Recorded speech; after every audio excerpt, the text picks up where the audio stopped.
I think the war hangs on Crimea, and it is looking likely that if Ukraine can break through this defensive line of the Russians, I don't think there's an awful lot to stop them in Crimea, because the Russians they're all in, if you like.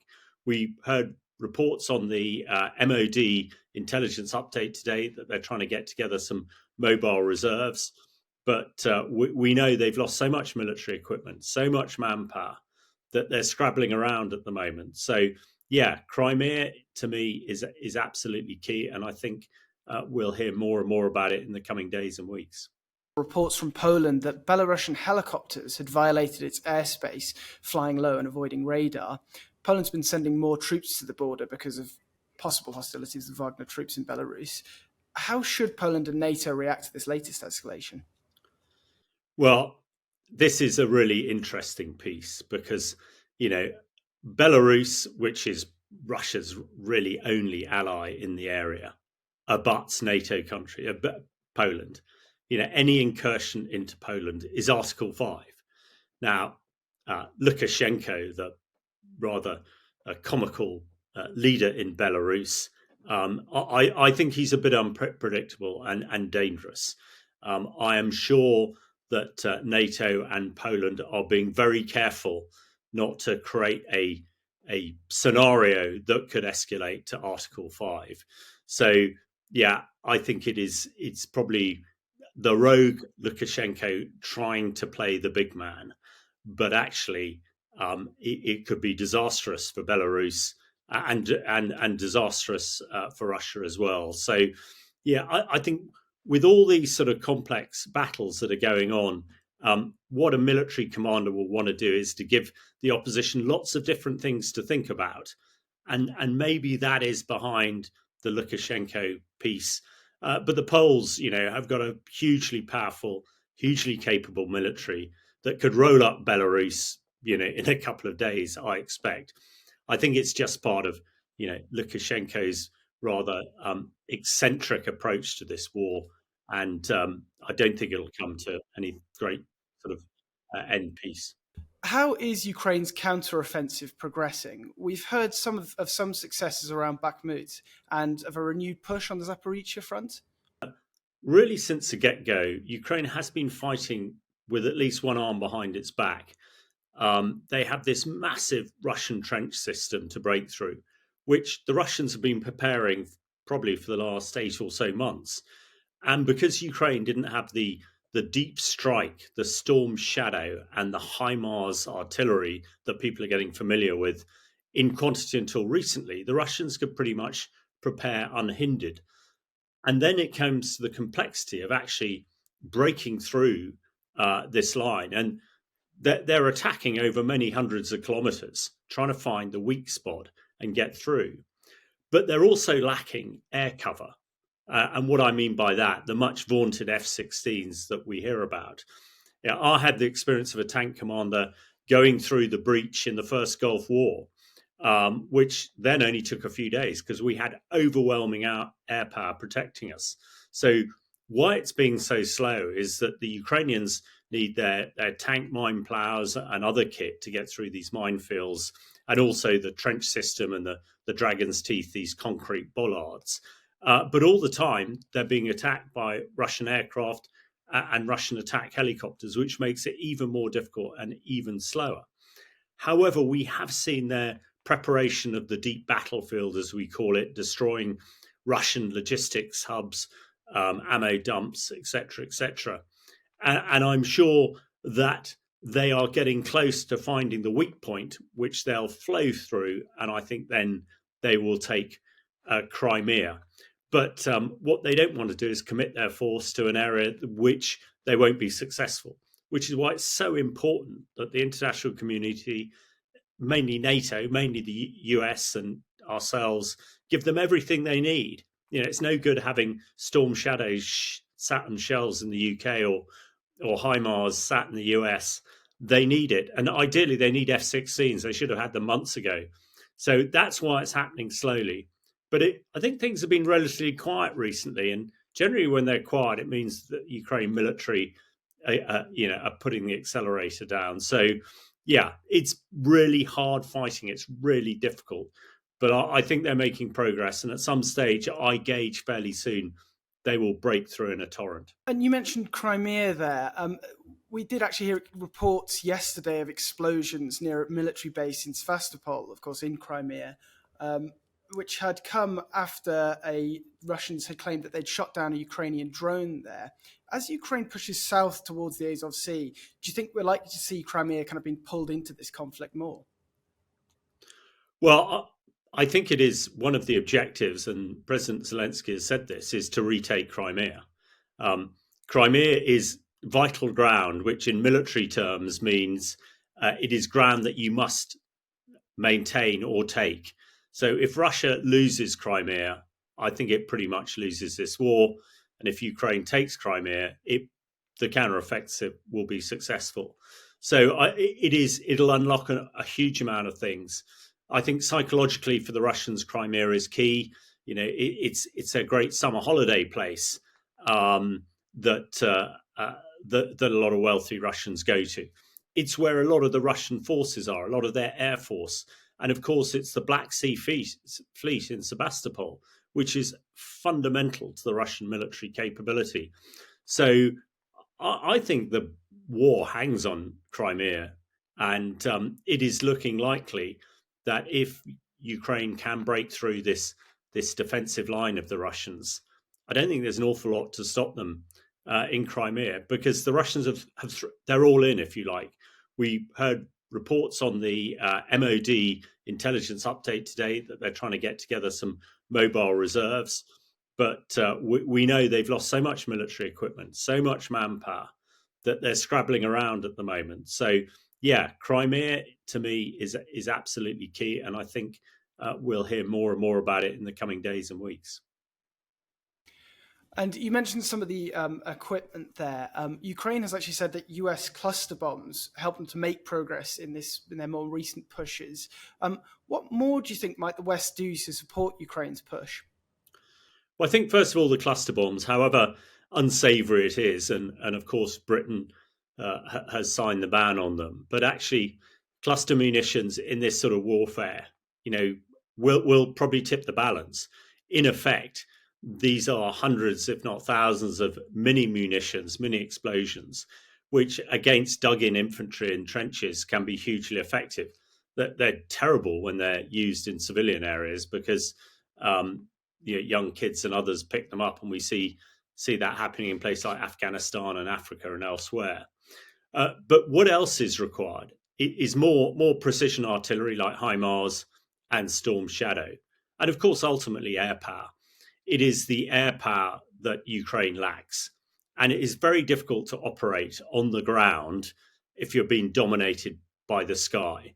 So it's those F-16s that Zelensky and the Ukrainians have been screaming for the last year, which will make the difference. And one of the things I think we'll learn, the West will learn, is the decisions we've made to give Ukraine kit have been right, but they've been far too late.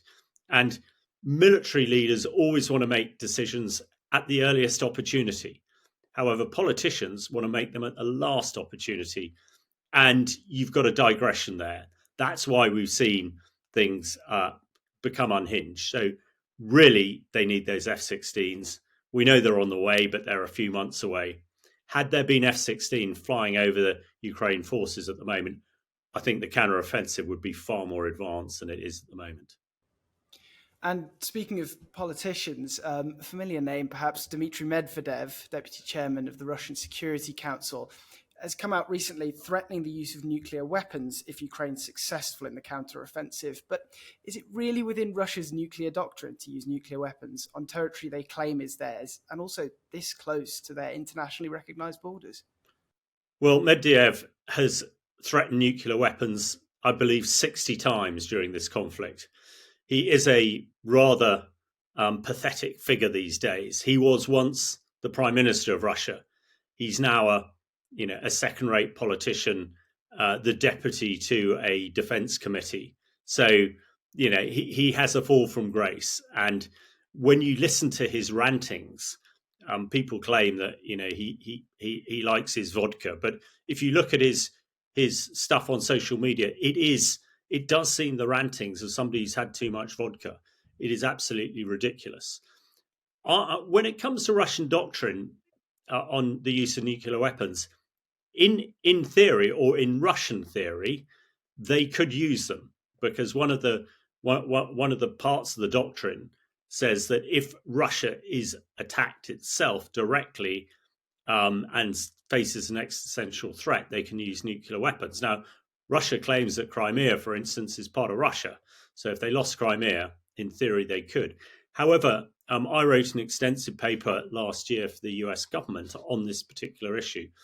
And the conclusion was that actually the Russians cannot use their nuclear weapons. Nobody thinks we're going to have global Armageddon with intercontinental ballistic missiles firing around. That just won't happen. That there are too many checks and balances. When it comes to the tactical nuclear weapons, these smaller battlefield nuclear weapons that Medvedev is talking about, well, there are a lot of us who think they don't work anyway, like a lot of Russian kit. There are a lot of people who think that those who man these missiles and bombs would refuse to use them because of the impact that they have. And thirdly, and probably most important, these weapons need to be moved very close to Ukraine because they have a short range. And it is very clear that American and British intelligence are tracking them very closely. And I cannot believe that we would allow them to fire a nuclear missile into Ukraine. Quite simply, there are a number of capabilities that we have and the Americans have, cruise missiles that could take them out on the ground without causing a nuclear detonation. The one nuclear area that I am concerned about and have been trying to help the Ukrainians with is the Zaporizhzhia nuclear power station, which actually is, just north of Crimea. If that blew up, and the Russians have threatened to do it a number of times, and the Ukrainians think they might do it, then the contamination from that could severely affect the counteroffensive, but more importantly, could severely affect Europe because, similar to Chernobyl back in the 80s, a lot of the contamination covered Europe. So Medvedev's threats, I think, are completely baseless and spineless.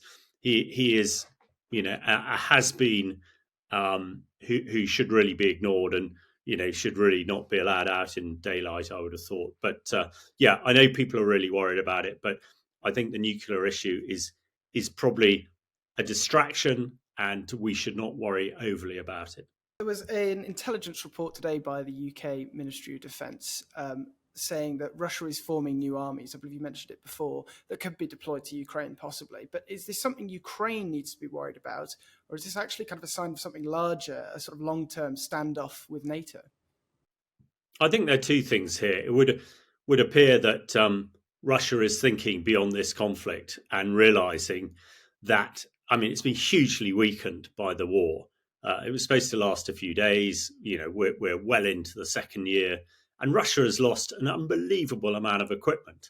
Well over 4,000 tanks. When you think the British Army has 100 tanks, you sort of get the scale of it.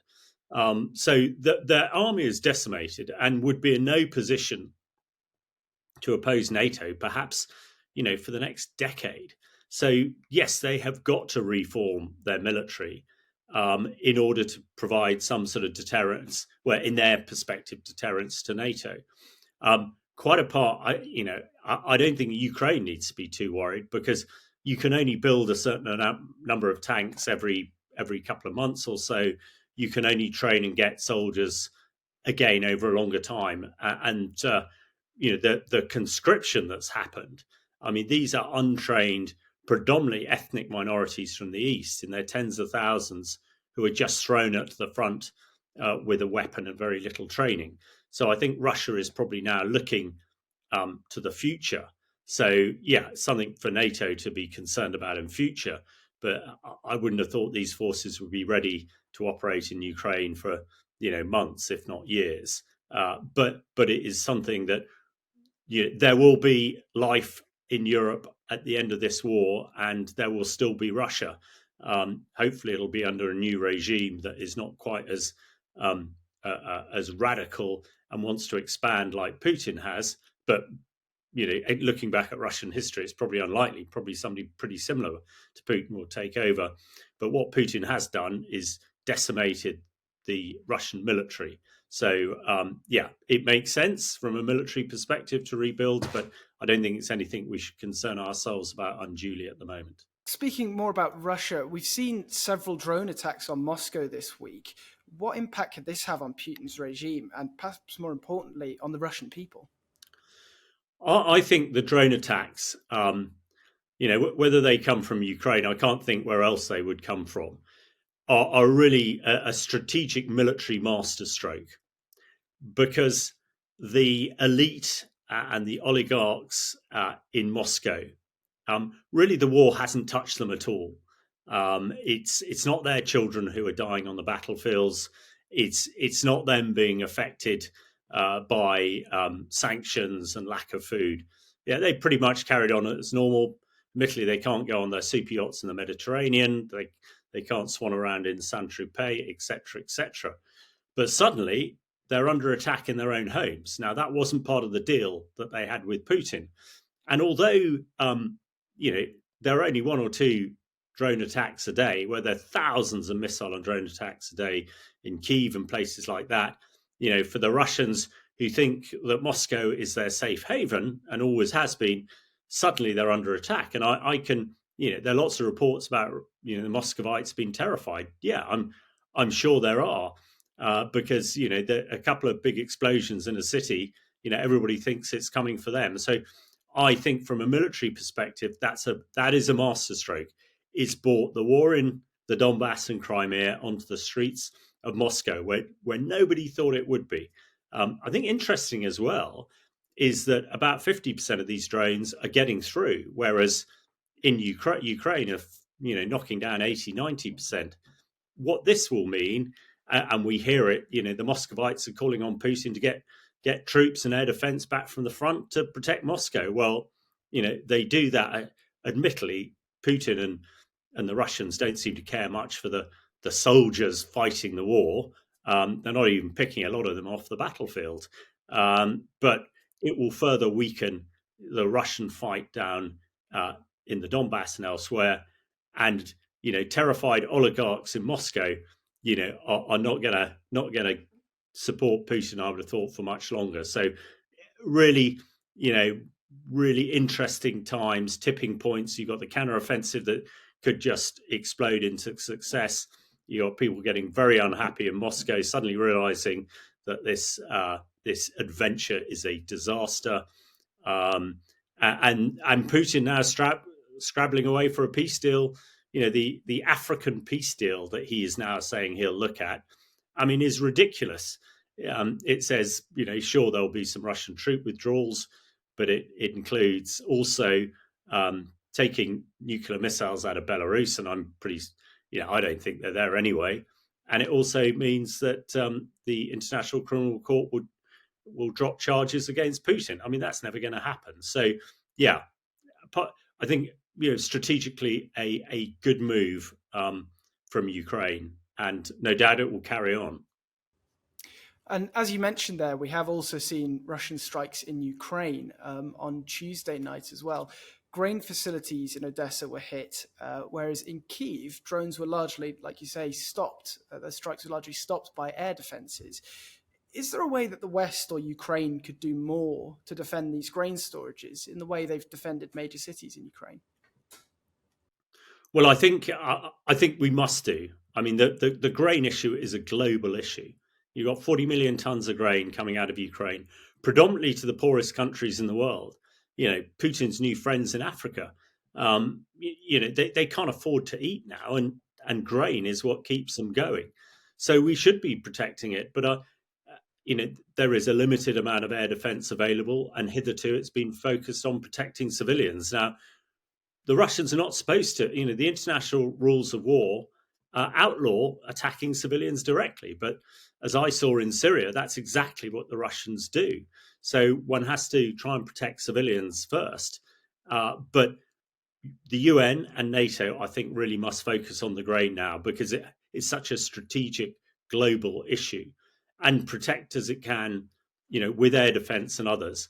And enable the export of that grain as well. I would like to see NATO ships, or certainly I'd like to see the UN get out of its ivory tower in New York and actually do something rather than talk about it, and enable those ships to go through the Black Sea to the Bosporus and onwards, and create sort of no-fly zones around them. I don't think many Russian pilots would attack grain ships if they're shot out of the sky by some F-16. So I know that there are a lot of timid leaders around the world at the moment who want to give just enough, but that's not enough. We have got to make sure this prevails. We've got to make sure that the grain gets out there, virtually at all costs. So this is the next thing that we need to look at. And I think hitherto the UN has been pretty ineffective, and if it really needs to stand up and do its job, which is providing peace around the world. Hamish de Bretton-Gordon, thank you very much for your time today. Pleasure.